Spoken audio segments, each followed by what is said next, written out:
Hello, wonderful people of God and people who are in marriage. I'd like to share some things with you this morning to encourage you and to enlighten ourselves concerning something that I call spiritual makeup.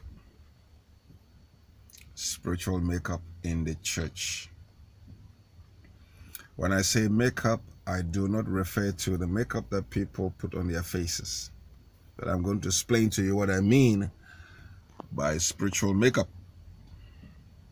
I am not a woman, obviously. As you can see, I'm a man. But I see women put on makeups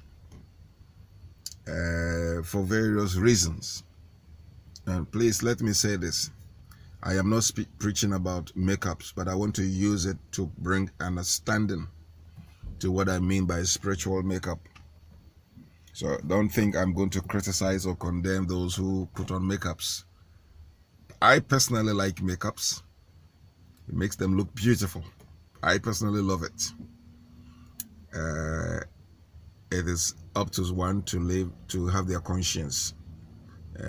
I'm not against makeup at all, but I'm using it to bring a deeper meaning to what I mean by spiritual makeup. Women do makeups for various reasons, and makeup artists these days are making a lot of money. Some people have wrinkles and spots in their faces, and it reduces their confidence and self-esteem and self-belief and things like that. So when women do makeups, the women who have spots in their faces or some kind of blemish in their faces, when they do makeups, they makes them feel confident, which is not a bad thing at all. And some women also probably do makeups for occasional purpose. When they're going to a wedding or a friend's party or whatever, if they're having a photo shoot or they're posting some pictures on Facebook, on Instagram, on Twitter or whatever social media platform that they're using, they put on makeups. Even monkeys put on makeups. Makeups are used for various purposes, and it covers, it hides the spots or blemish that people have. So sometimes you could even meet a woman who is really properly made up. The makeup is really fantastic one moment, and sometimes you could hardly identify that person after the makeup has been cleansed or removed. So makeups cover spots and wrinkles and things. Now, put this at the back of your mind as I share with you something that I call spiritual makeup. Now, let's see from Ephesians chapter 5. I'm talking to husbands and wives, especially those in the West. Many Christian marriages are sick. I'm talking to Christians. And if you are not a Christian, you can still learn something from what I am sharing with you. Marriages in the West are made in China, I call it. made in China marriages these days. They marry beautifully and wonderfully with extravagant wedding and expenses and huge display, and then 6 o'clock the same day it breaks up. The made in China goods, the cheap made in China goods are beautiful, and yet they break up very quick. You don't have to have a marriage that is made in China. Have a marriage that is made in heaven. But if you're going to have a marriage that is made in heaven, then I want you to put on some makeup that I'm going to talk to you about. The Bible says in Ephesians chapter 5,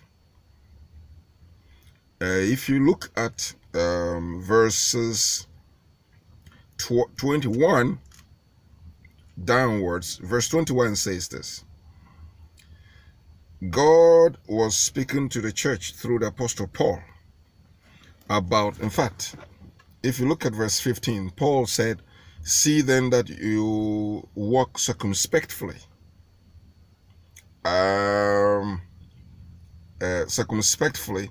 not as fools, but as wise, redeeming the time, because the days are evil. Therefore do not be unwise, but understand what the will of the Lord is." This is Ephesians chapter 5, verse 15 and 16. Now the same chapter 5, if you look at verse 1, Paul said this. Please, I want you to listen carefully. "Therefore be imitators of God as dear children, and walk in love, as Christ also has loved us, and given himself for us, an offering and a sacrifice to God for a sweet smelling aroma. But," verse 2, "but fornication and all uncleanness and covetousness, let it not even be named among you as fitting for saints." I am here to unveil some things that are breaking Christian homes and Christian marriages, especially in the West. I know that is a problem, or a global problem. But if we are going to put up a makeup, something to cover your spots, something to hide your blemish, when you remove, after you had washed the makeup, the blemish and the spot remains. The solution to a blemish or defect face, or a face that has spots, is not necessarily makeup. Makeup may help cover for a time, but perhaps it's not actually perhaps. What one needs is something that will remove that blemish from your face. Once that happens, you will build perpetual confidence. Paul said, "Be imitators of God as dear children, and walk in love." The first thing that I want us to talk about as a remedy for a troubled, dismantled, disorganized, frustrated marriage, a marriage that is on the verge of breaking up, or a relationship that is on the verge of frustration and intimidation and all kinds of things. You see, when things happen in marriage or in your life, there is a cause. Whatever causes breakdown should not be neglected. Whatever causes frustration should not be neglected. If you neglect the symptoms of your sickness, it is simply telling you that you're digging your grave. But if you pay attention to the symptoms and you take immediate action, you will find help. Spiritual makeup. I want to suggest to you, friends, that no relationship is perfect, including my own. No relationship is without defects. You see, everybody you see in the world today, everybody has a spot. We all have blemishes. We all have weaknesses. We all have issues that are eating us up, including the Archbishop of Canterbury, including the Pope of Rome, including our blessed mother of the land, the Queen Elizabeth. We all have our little spots and blemishes. If you think that you are a pastor, or if you think that you are a rich man, or you are a celebrity, you are walking on a red carpet, and because of that, you will have peace, you will have joy all the time, you will have happiness all the time. That is not true. Human beings are living in imperfect world, spot world, a world of spots, a world of blemishes, a world of defects and deformity. And so a lot of people put up a show. They put on a show. They put on a show. They put on a smile.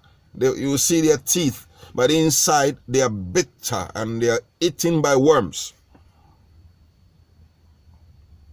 In a relationship where a person is made to feel inferior, insignificant, when a person's feelings are not taken into consideration, a woman who is troubled in the heart, a woman who is damaged in words, is like a suicide bomber.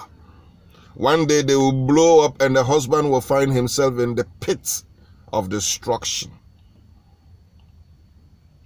When you have difficulties in life, don't think it is a strange thing. It is normal. We all go through it. But you see, I want to give you this prescription that you would take on a daily basis to remove the spots of bitterness from you, the spots of lack of communication.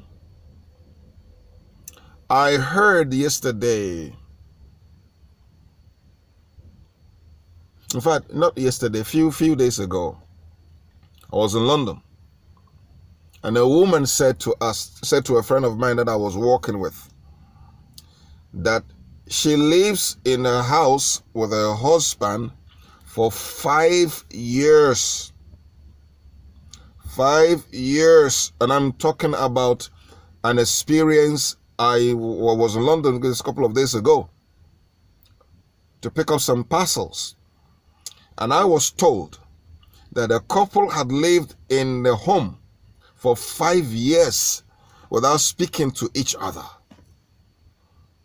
Because the wife was saying that the husband has been following and women and messing up. So the woman is fed up with that marriage, and yet they live in the same house. How is that possible? Now, folks, let me say this to you. You may earn thousands of pounds a month, but you cannot earn love by messing up. You may be on the red carpet, signing your autograph, your signatures to people, and the cameras will be taking pictures and you post them on social media. You may have 10 million followers on Facebook and YouTube, but who are you following? What is driving you crazy? That is the makeup people have these days. You may be driving the most expensive vehicle, Lamborghini. You may be driving the most expensive, the latest car in town. And yet when you get home, you take all the alcoholic bottles in front of you. You are drinking yourself to death.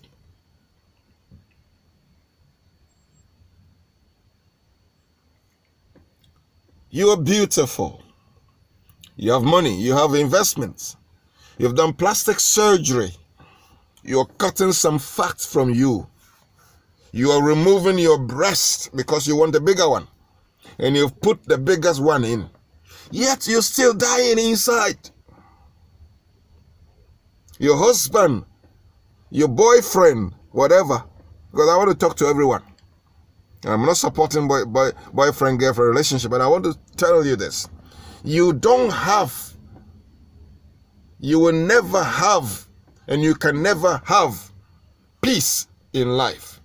You can never cover up to present yourself to the world, for them to accept you, for them to feel like you're great, unless you deal with yourself on the inside out.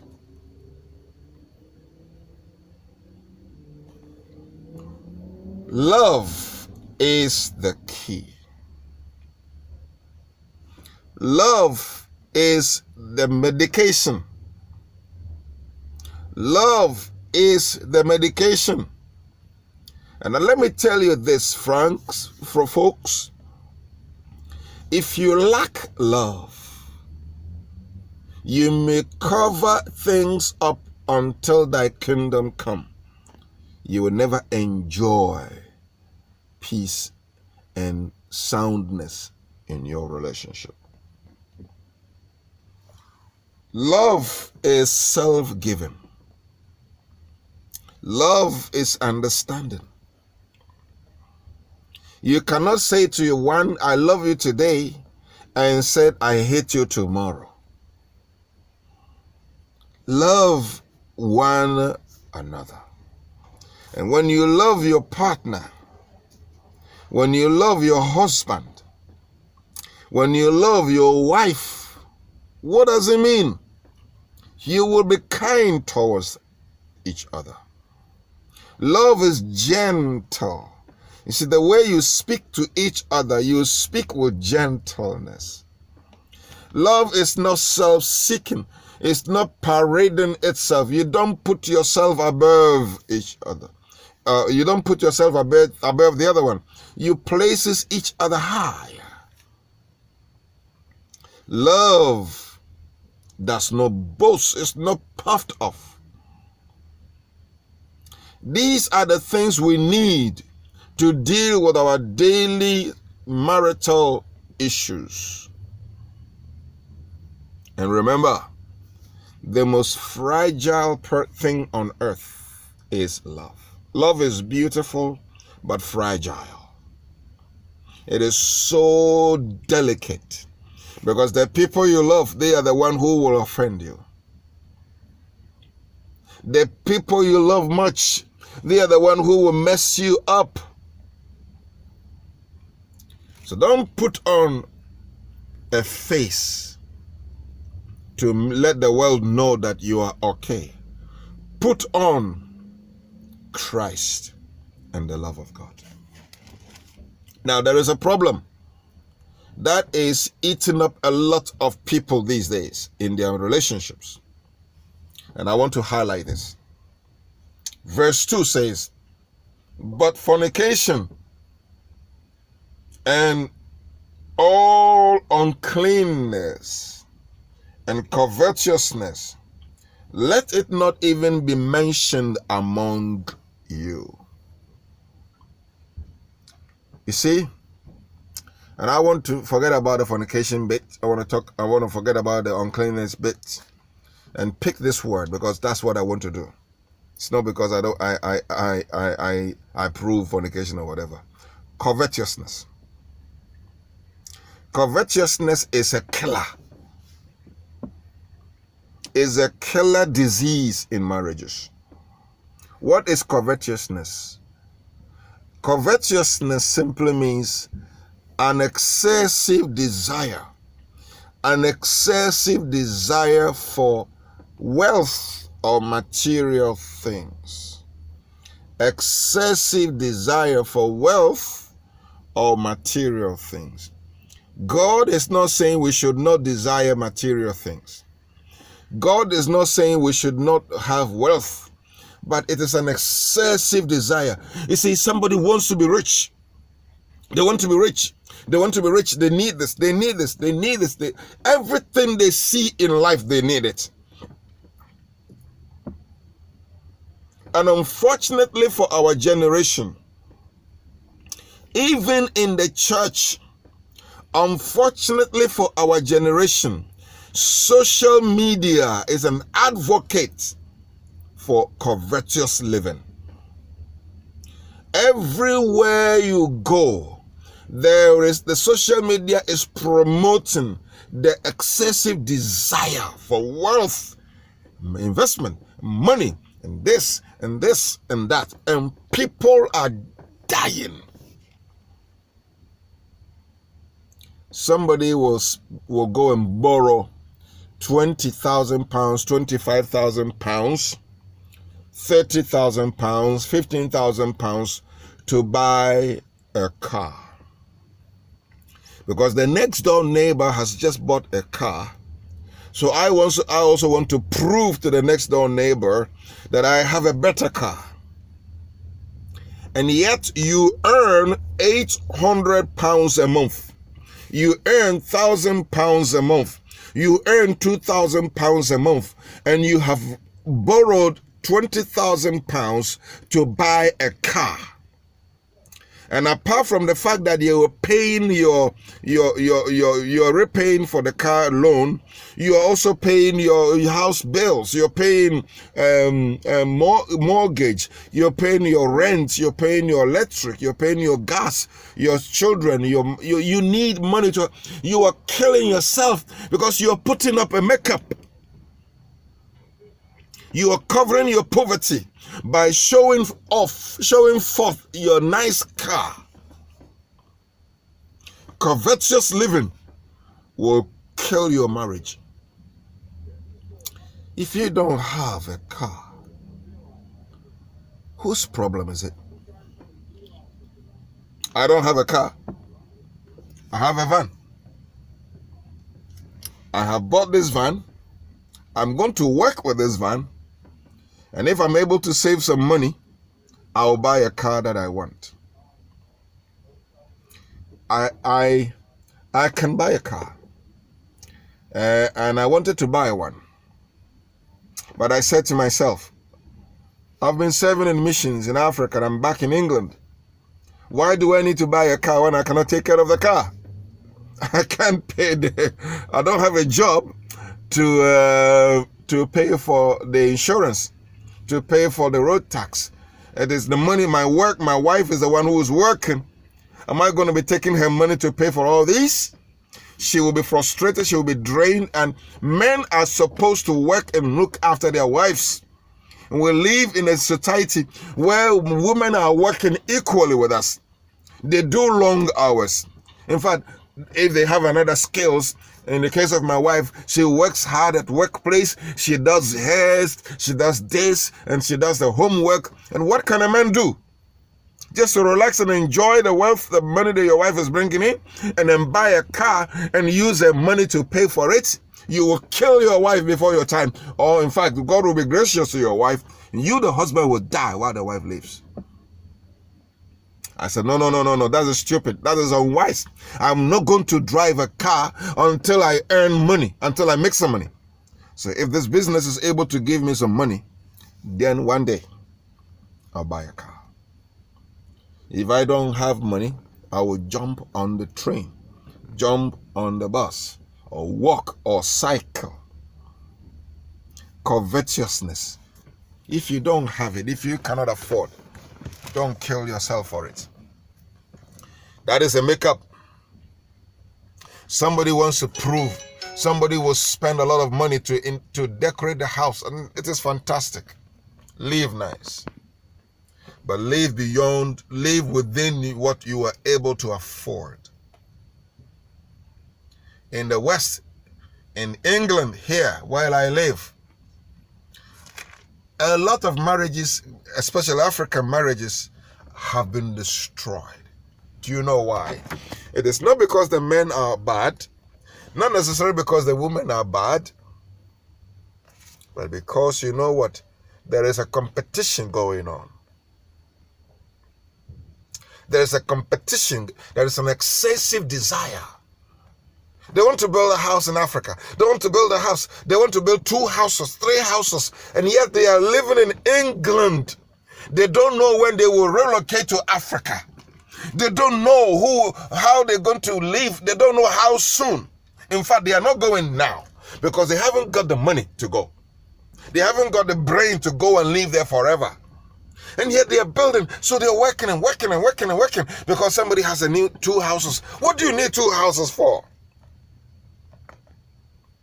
And if you are building it to rent it out, fine. But even if you are building to rent it out, what about your life here? You're stressed out. You're so stressed out. You're putting on the makeup. Be real to yourself. Covetous living is a killer. Don't be covetous. Don't be greedy. Greediness. You're cheating your wife. I don't mean sexual cheating. You are all together in marriage. Why are you hiding money from her? Why are you hiding money from your husband? Why are you doing things against each other? That's why they are collapsing. If you are a pastor, if you're a Christian and you are in a relationship, adore your husband. Adore your wife. Because I tell you one thing. So the moment you were tied together, it's like you have sentenced yourself to death. You can never quit. If you quit, I'll leave it to God to judge. But marriage is intended for permanence. It's permanent, indissoluble. It is so dangerous that even the disciples did not understand the teachings of God. And they said, oh, if that is the case, then it is better not to marry. So Jesus said, you people don't even understand. My friend, remove the makeup and ask God's grace to give you the solution. Remove it. Remove it.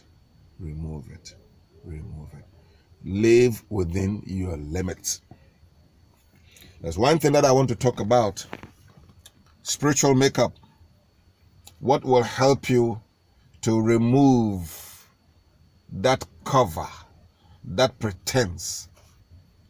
Number 1, I said love. Number 2, don't even be tempted to be covetous, because covetousness will kill you. 3, he says this, submission. Let me say this clearly. If you look at chapter 5 of the same verse that we read in Ephesians chapter 5, verse 21, Paul said, submitting yourselves one to another in the fear of God. Submitting yourself one to another in the fear of God. Submission. To submit is to humble yourself to a person for the common good of all. Is to surrender to each other. Submission is taken in a wrong context by dominating, controlling wives and controlling husbands. It is not to be enslaved. Nobody is to fear anybody. The Bible did not say, submit yourselves to one another in the fear of man. Don't be afraid of your wife. Don't be afraid of your husband, but submit to each other because you fear God. Submitting one to another in the fear of God. If a person wants you to submit to them or to him, so that because they want you to be afraid of them, then that is demonic. Controlling spirit, dominating spirit. That is what is killing marriages in the West. The husbands who are so controlling and so dominating, they want the wives to fear them. Why would you want your wife to be afraid of you? Who are you? Why do you want your husband to be afraid of you? Who are you? Who are you? So, if you are going through something in your relationship, and it's bringing fear, when it's bringing fear, you hide because you don't want people to know it. Let me tell you this, my friend. If you are in a bad marriage, unfortunately, if you are in a bad marriage and your husband is making you afraid, and your wife is making you afraid, please, please, please, please, please, please, listen and listen real good. If you hide it, you will die one day. Don't hide it. Talk to people you can talk to. You see, I would rather want to be single than to live in a dangerous marriage and die and lose my life. You have children. You have your life first. Wife, understand this. You are number one first, not your husband. Husband, understand this. You are number one first, not your wife. Because if you can't take care of yourself, you can take care of your wife. You can take care of your husband. So if something is making you afraid, if they are monitoring you, if they are controlling you, if they are suppressing you, if they want to destroy your life, my friend, seek help. Not from any person who just called himself a pastor or a Christian or a counselor. Be very selective when it comes to whom you should talk to. Because the mouth of some people are so poisonous that they will add more petrol into your fire. Be submissive. Please serve one another. If my wife comes from work and she is hungry and she is tired, I don't expect her to go to the kitchen to help herself. If I'm home and I have all the strength that I need, a loving, caring, submissive husband will go to the kitchen and cook for the wife. In the same way, if the husband had come home and the wife is there, we serve each other. I'm just using this as an example. If I want to send money to my mother because I think my mother needs money, let me also think that my wife's mother also needs to eat. Submission. That is what submission is about. It's not about bend down your hair, let's pray. I cannot even pray with my wife. I will never pray with her if we are not submissive. Because our prayers will be hindered. God will not hear us. How can you say, God, I love you, when you cannot say to you, not even say, because African culture, people don't even say I love you to their wives. When you cannot show. Women are fed up with words. They want to see action.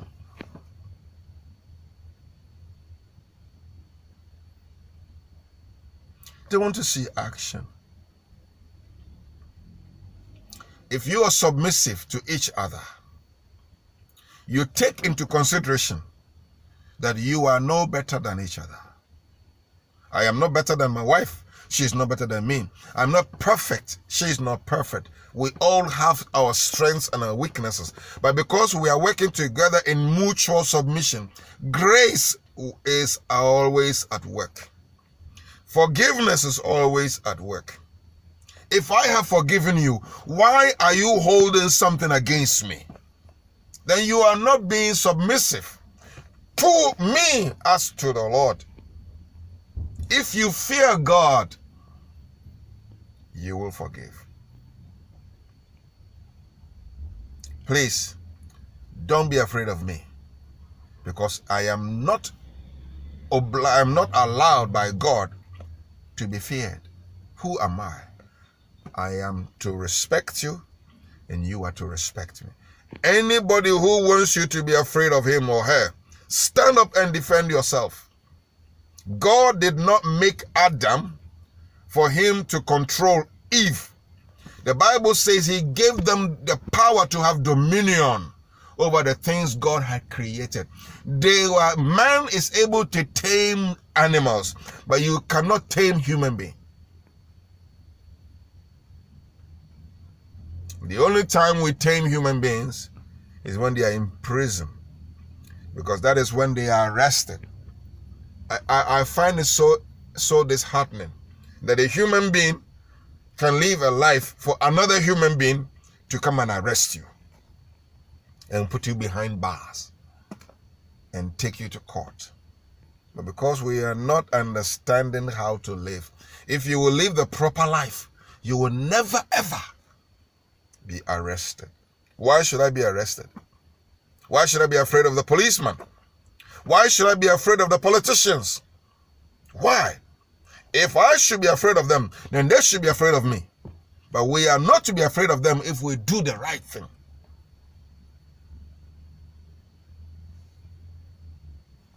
So let us be submissive to one another in the fear of God. And then he says, wife, verse 22, submit to your own husband. Now he's building on the same submission in the previous verse 21. Now he says, wives, submit to your own husbands. Please underline the word own. You are not obliged to submit to somebody else's husband.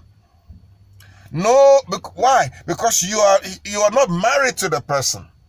You are not obliged to listen to your pastor more than your husband. A wife will go and tell the pastor everything, and yet they'll tell the husband nothing. They take instruction from the pastor. They don't take instruction from the husband. That is a sin against God. I am a pastor. If you are a wife, your first duty is to listen to your husband, is to submit to your husband, not to me. But if you have issues, then that is when I am here to help the two of you together to fulfill God's will. Why should you take money and give it to me when you are not giving money to your wife? Some time ago, a lady who was a pastor, a woman of God, who had issues with her husband, told me that I was traveling to America. She said she will buy me the ticket to go to America. I told her I'll buy the ticket myself. You are having difficulties with your husband. The marriage is shaking, and you want to buy a ticket for me, somebody's wife, somebody's husband, to go to America. For what reason? For what reason? Use that money to fix yourself. One time I was going to Ghana, and she said to me, if I was going alone, I was going to Ghana with my family. If I was going alone, she would have come along. You see, when you hear these things, you have to run, because the spirit of lust and evil is coming. They will get you. She wanted to submit to me when she exposes her husband all the time. They argue in their car while I'm in their car. And yet, you want to get closer to me? You want to sponsor me? You want to go on a trip with me? It will never work. Submit to your husband. Submit to your own husband. Your own husband. One husband. One. Not too many. Only one. If you will understand what submission is, you will not put on a makeup. You will not put on a show to deceive yourself and others. Husbands, love your wives. Love your wives. Sanctify your wife. Cherish your wife. Present them to yourself. Go and read further down. In fact, the role of the husband is more than the wife. Just as Christ's role is more than the church. If I want my wife to be presentable, it's my job. if I don't cherish her, if I don't adore her, if I don't love her, her submission will be in vain. Folks, let me end by saying this. Let me end by saying something that is so important. Look at verse 11 of Ephesians chapter 5. And have no fellowship with unfruitful works of darkness, but rather expose them. Let me talk about the word expose. Many wives have exposed their husbands to their friends. Many husbands have exposed their wives to their friends and to their families. Hey, listen. Hey, a man who is married and is still exposing the wife to the mother, you are a baby. You are a pig. You don't know what you're doing. Why are you exposing your wife? Don't expose a person. Even here, the Bible says, don't have anything to do with unfruitful works of darkness. Rather, expose the works. The Bible did not say expose the people. He said, rather, expose them. What? Expose the fruitful works of darkness. Things that are not good, things that are destroying marriages must be exposed. Not the people who are doing those things. Because if you expose your husband, you've exposed yourself. If you expose your wife, you've exposed yourself.